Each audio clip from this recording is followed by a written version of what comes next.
భయపడకుము, నేను నీకు దేవుడనై ఉన్నాను. దిగులు పడకుము, నేను నిన్ను బలపర్తును.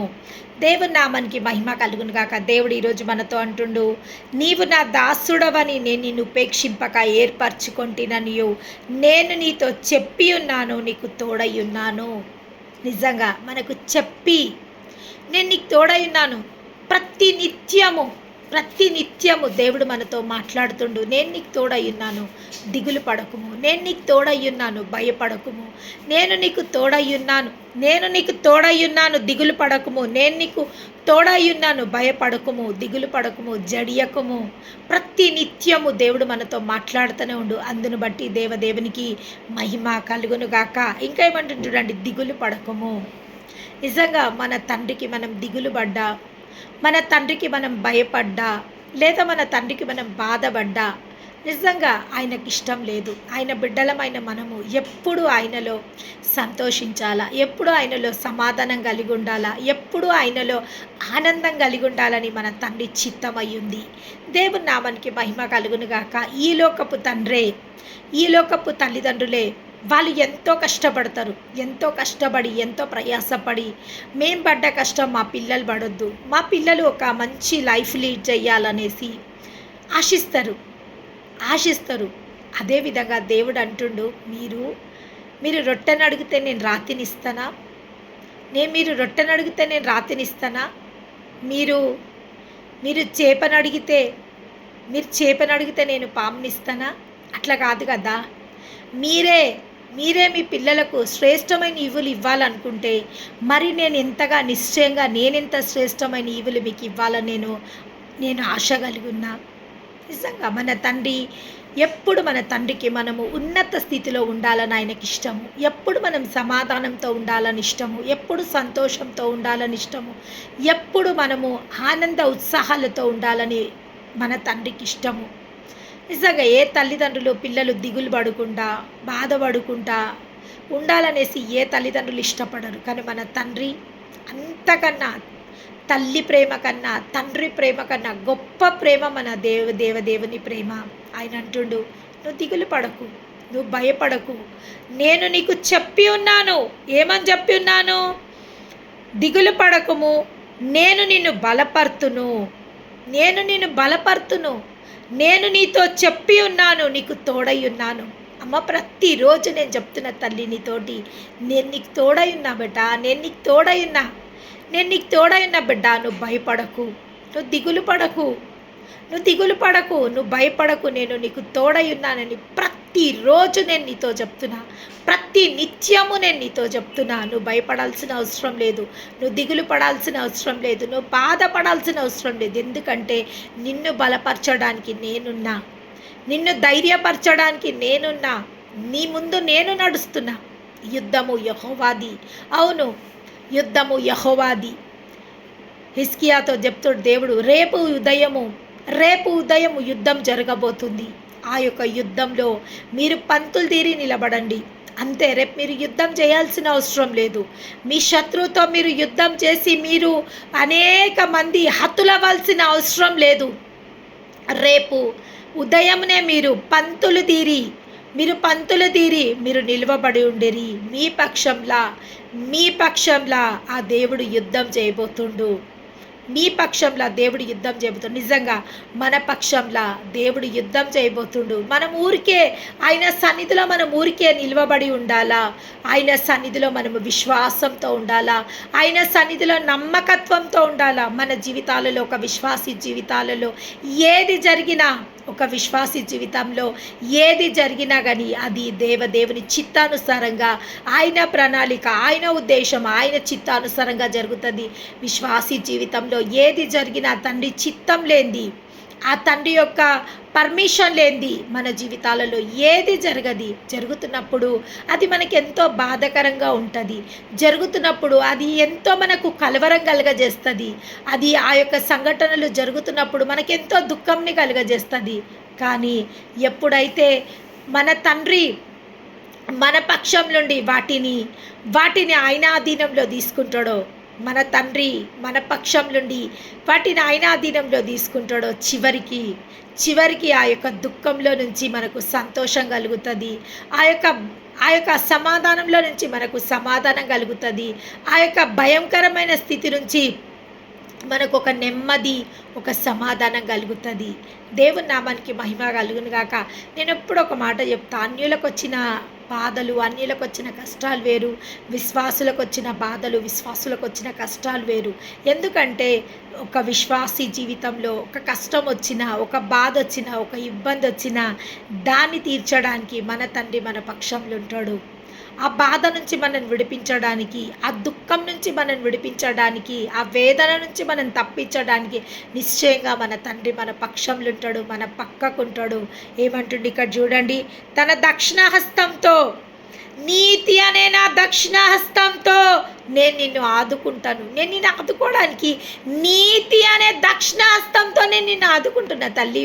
ఊరికే కాదు నేను ఆదుకోవడానికి, నా నీతిని బట్టి మిమ్ములని పరిశుద్ధులుగా చేసిన నేను, నా నీతిని బట్టి మిమ్మల్ని పరిశుద్ధులుగా చేసిన, నా మంచితనంని బట్టి మిమ్మల్ని మంచి వాళ్ళుగా నేను చేసిన, నీతి అనే నా దక్షిణాస్తంతో నేను నిన్ను ఆదుకుంటా. ఖచ్చితంగా నేను నిన్ను ఆదుకుంటా. ఎందుకంటే చూడుము నా అరచేతులలో నేను నిన్ను చెక్కుకొని ఉన్నాను. చూడుము నా అరచేతులలో నేను చెక్కుకున్నాను. ఎప్పుడైనా నేను అసలు మర్చిపోయినా నిన్ను? నేను అసలు ఎప్పుడైనా మర్చిపోయినా? పొత్తిళ్ళలో తన చంటి బిడ్డని తల్లి అయినా మర్చునేమో, నేను నిన్ను మర్వను, విడువను, ఎడబాయను. అవును, ఒకవేళ తల్లైనా కానీ ఆ చంటి బిడ్డని మర్చిపోతుందేమో, కానీ నేను నిన్ను మర్చిపోను. మర్చిపోయే అవకాశమే లేదు.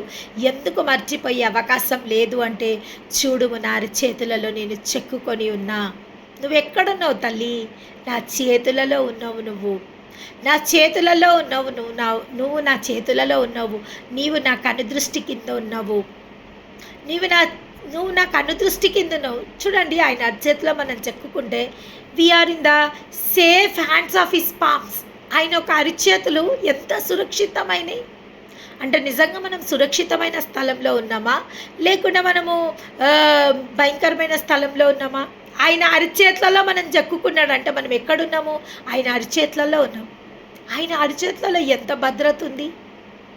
ఈ లోకాన్ని ఏల్తున్న ఈ చేతులు, ఈ లోకంలో ఉన్న ప్రతి పనిని చేస్తున్న ఈ చేతులు, ఆ చేతులలో ఆ దేవుని చేతులలో మనము చెక్కుకొని ఉన్నామంట. నీ కుడి చేతిని నేను పట్టుకొని ఉన్నా. ఏం చేస్తున్నట్టు? ఆయన మన కుడి చేతిని పట్టుకొని ఉన్నాడంట. మనం ఎవరి చేతులలో ఉన్నాం? ఆ దేవుని చేతిలో ఉన్నాం. ఎవరి అరిచేతిలో ఉన్నాం? దేవుని అరిచేతిలో. ఎవరి కుడి చేతిలో మనం ఉన్నాం? దేవుడి కుడి చేతిలో ఉన్నాం మనము. ఎక్కడున్నాడు దేవుడు? మనలో ఉన్నాడు. మనలో వాసమై ఉన్నాడు. ఆయన ఎక్కడున్నాడు? మనలో వాసమై ఉన్నాడు. మన పక్షంలో తన తండ్రికి విజ్ఞాపన చేస్తుండు. మనము పడుకున్నప్పుడు మనకు కావలసిన ప్రతి ఒక్క అవసరతని ఆయన తీరుస్తుండు. మనము మేలుకున్నప్పుడు మనము భయపడకుండా, మనని దిగులు పడకుండా మనని ధైర్యపరుస్తుండు. మన పనులని సఫలపరుస్తుండు. మనని ధైర్యపరుస్తుండు, మనని బలపరుస్తుండు, మనని నడిపిస్తుండు, మన పనులనన్నిటినీ ఆయన సమకూరుస్తుండు. ఎక్కడ మనం ఒంటరిగా ఉన్నాం? ఆల్వేస్ మనం ఏమంటాం? ప్రభువా, నేను ఒంటరిగా ఉన్నా, నేను ఏ దిక్కు లేకుంటున్నా, నాకు ఎవ్వరు సహాయం చేసేటోళ్ళు లేరు, నేను ఒంటరిగా ఉన్నా అనే ప్రతి ఒక్కరితో దేవుడు మాట్లాడుతుండు. అమ్మా, ఒంటరి అయిన వాడిని 1000 మంది నగును, ఎన్నిక లేని వాడిని ఎన్నికైన జనంగా నేను చేయబోతున్నా. ఈరోజు నువ్వు ఒంటరిగా ఉన్నావని ఓదారుస్తున్నావా, ఏడుస్తున్నావా? నువ్వు ఈరోజు నేను ఒంటరిగా ఉన్నా, నాకెవ్వరు లేరు, ఒంటరిగా ఉన్న వాడిని 1000 మంది నగునట్టు నేను చేయబోతున్నా. ఎన్నిక లేని నిన్ను నేను ఎన్నికైన దానిగా నేను చెయ్యబోతున్నా. ఈరోజు నిన్ను నువ్వు ఎందుకు తక్కువ చేసుకుంటున్నావు? నువ్వు ఎవరు? You are not an ordinary being. నువ్వు సామాన్యురాలు కావు. సామంతుని, సర్వభౌముని, రాజుల రాజుని, ప్రభుల ప్రభుని యొక్క కుమారుడవై ఉన్నారు. మీరు సామాన్యులు గారు. నా అరిచేతులలో మీరు చెక్కబడి ఉన్నారు. నా కుడి చేతుల్లో మీరున్నారు, నా అరిచేతులలో మీరున్నారు. చూడుము, చూడుము నా అరిచేతులలో నేను నిన్ను చెక్కుకొని ఉన్నాను. దేవుడు అంటుండు, చూడు తల్లి ఎక్కడున్నావు, నువ్వు ఎక్కడున్నావు ఒక్కసారి ఈరోజు చూడు. ఎందుకు నీకు ఈ భయము, ఎందుకు నీకు ఈ దిగులు, ఎందుకు నువ్వు భయపడుతున్నావు? నువ్వు భయపడాల్సిన వీలే లేదు. ఎందుకంటే నువ్వు నా సురక్షితమైన, నా బలిష్టమైన చేతుల కింద ఉన్నావు. నువ్వు సురక్షితమైన నా యొక్క హస్తాలలో నువ్వు ఉన్నావు. నా దక్షిణ హస్తంతో నేను నిన్ను ఆదుకోబోతున్నా. దేంతో ఆదుకోబోతున్నట్ట మనని? తన దక్షిణ హస్తంతో. దక్షిణ హస్తం అంటే చాలా పెద్ద హస్తం, చాలా పెద్ద హస్తం. ఆ యొక్క దక్షిణ హస్తంతో నేను నిన్ను ఆదుకోబోతున్నా. ఎక్కడ నువ్వు ఒంటరిగా ఉన్నావు, ఎక్కడ నేను నిన్ను వదిలేస్తున్నా? చాలామంది అంటారు, అయ్యో దేవా దేవా ఎక్కడున్నావు, నేను ఇంత కష్టపడుతుంటే నీకు కనబడతలేదా, నేను ఇంత కన్నీరు కారుస్తుంటే నీకు కనబడతలేదా, నేను ఇంత బాధపడుతుంటే నీకు కనబడతలేదా, అసలు ఉన్నావా నువ్వు? దేవుడు అంటూ, నేను ఉన్నవాడను, అనువాడను, మొదటి వాడను, కడపటి వాడను, జీవించువాడను, సజీవుడైన దేవుడను. అమ్మా నేను ఎక్కడున్నాను నువ్వు అంటున్నావు, ఎక్కడ లేను నేను. ఎక్కడున్నావు అని నువ్వు ప్రశ్నిస్తున్నావు. నేను ఎక్కడ లేను, ఎక్కడ లేను నేను. నీతో నేను, నాతో నువ్వు, మనము అంటుకట్టబడినవు. నేను ద్రాక్షావళిని, నా తీగలు మీరు. నేను ద్రాక్షావళిని, నేను నిజమైన ద్రాక్షావళిని, నా తీగలు మీరు. నాతో అంటుకట్టుకున్నవాడు బహుగా ఫలించును. నాతో అంటుకట్టుకున్నవాడు బహుగా ఫలించును. ఎప్పుడైతే మీరు నాతో అంటుకట్టబడుతుంటారో, నేను పనికిరాని తీగలని తీసివేస్తుంటా, అప్పుడు కొంచెం బాధ అవుతుంది. నేను పనికిరాని తీగలని తీసేస్తుంటా, అప్పుడు మీకు కొంచెం బాధ అవుతుంటుంది. అప్పుడు మీరు అనుకుంటారు, నా దేవుడు ఏమాయను, ఎక్కడ వెళ్ళలేదు. నేను నీలో కొన్ని బలహీనతలు తీసేయడానికి, నీలో ఉన్న కొన్ని అలవాట్లు తీసేయడానికి, నీలో నాకు విరోధంగా ఉన్నాయి కొన్ని వాటిని తీసేయడానికి కొన్నిసార్లు నేను కఠినంగా ప్రవర్తించాల్సి వస్తుంది. కొన్నిసార్లు నేను మౌనంగా ఉండాల్సి వస్తుంది. కొన్నిసార్లు నీకు జవాబు ఇవ్వకుండా నేను ఉండాల్సి వస్తుంది. కొన్నిసార్లు నేను నీకు దూరంగా ఉండాల్సి వస్తుంది. కానీ నేను ప్రతిసారి ఈ విధంగా నేను మౌనంగా ఉన్న ప్రతిసారి, నీకు దూరంగా ఉన్న ప్రతిసారి నేను నిన్ను బాగు చేస్తున్నా, నేను నిన్ను బలపరుస్తున్నా. నేను నీ బలహీనతల నుండి నిన్ను విడిపింపడానికి ప్రయత్నం చేస్తున్నా. నేను నీ బలహీనతల నుండి విడిపించడానికి నిన్ను ప్రయత్నం చేస్తున్నా. పనికిరాని ప్రతి తీగని నీ నుంచి తీసుకువేసి పనికొచ్చేటట్టు నిన్ను నాతో అంటు కట్టుకోబోతున్నా. ఎందుకంటే నువ్వు బహుగా ఫలించాలన్నది తండ్రి యొక్క చిత్తమై ఉన్నది. మనందరం బహుగా ఫలించాలన్నది తండ్రి యొక్క చిత్తమైంది. ఆ చిత్తంలో కొన్నిసార్లు మనము బాధల గుండా మనని వెళ్ళనిస్తాడు, వేదనల గుండా మనని వెళ్ళనిస్తాడు, కన్నీరు గుండా మనని వెళ్ళనిస్తాడు, దుఃఖం గుండా మనని వెళ్ళనిస్తాడు. ఎందుకంటే ఈరోజు నీ దుఃఖము రేపు ఈరోజు నీ అంగలార్పు రేపు నాట్యంగా మార్చబోతుండు. ఈరోజు నీ దుఃఖము రేపు సంతోషంగా మార్చబోతుండు. ఈరోజు నీ బాధ రేపు ఆనందంగా మార్చబోతుండు. ఎందుకంటే నిజంగా కొన్నిసార్లు చూడండి, మనలో నుంచి పనికిరాని తీసేస్తున్నప్పుడు మనకు చాలా బాధ అనిపిస్తుంటుంది. పనికిరాని తీసేస్తున్నప్పుడు బాధ అనిపిస్తుంటుంది. దేవుని నామానికి మహిమ కలుగును గాక. దేవుడు మనలోని పనికొచ్చేది తీయడు, పనికిరాని తీస్తుంటాడు. ఆ పనికిరాని పాత రోత సంవత్సరాల నుంచి మనలో మగ్గిపోయిన వాటిని తీస్తున్నప్పుడు నిజంగానే మనకు బాధ అనిపిస్తుంది, నిజంగా బాధ అనిపిస్తుంటుంది. కానీ ఆ యొక్క బాధల్లో నుంచి గొప్ప విడుదలను మనకు దేవుడు సమకూర్చబోతుండు. దేవుని నామానికి మహిమ కలుగునుగాక. చూడండి, నీతి అనే నా దక్షిణహస్తంతో నేను నిన్ను ఆదుకుందును. దేవుని నామానికి మహిమ కలుగునుగాక. నీ మీద కోపపాడు వారందరూ సిగ్గునొంది విస్మయముందుదురు, నీతో వాదించువారు మాయమైపోదురు. దేవుని నామానికి మహిమ కలుగునుగాక. 13వ వచనంలో ఏమంటుండు చూడండి, నీ దేవుడైన యెహోవాకు నేను భయపడకము, నేను నీకు సహాయం చేసేదని చెప్పుచు నీ కుడి చేతిని పట్టుకొనుచున్నాను. దేవుని నామానికి మహిమ కలుగునుగాక. మళ్ళా రెండోసారి, నువ్వు భయపడకుము, నేను నీ చేతిని నీకు సహాయము చేసేదను. రెండోసారి 13వ వచనంలో, ఇక్కడ 10వ వచనంలో నీకు సహాయం చేసేదని అంటున్నాడు. మళ్ళీ ఇక్కడ 13వ వచనంలో కూడా నేను నీకు సహాయం చేసేదను, నేను నీ కుడి చేతిని పట్టుకొని ఉన్నాను. దేవుని నామానికి మహిమ కలుగును గాక. మనం ఎక్కడ దూరం లేము, ఆయన చాలా సమీపంగా ఉన్నాము. మనకు ఆయన సమీపంగా ఉన్నాడు, మనము ఆయనకు సమీపంగా ఉన్నాము. సమీపింపరాని తేజస్సులో మనం ఉన్నాము. కానీ ఈరోజు దేవుని నామానికి మహిమ కలుగును గాక.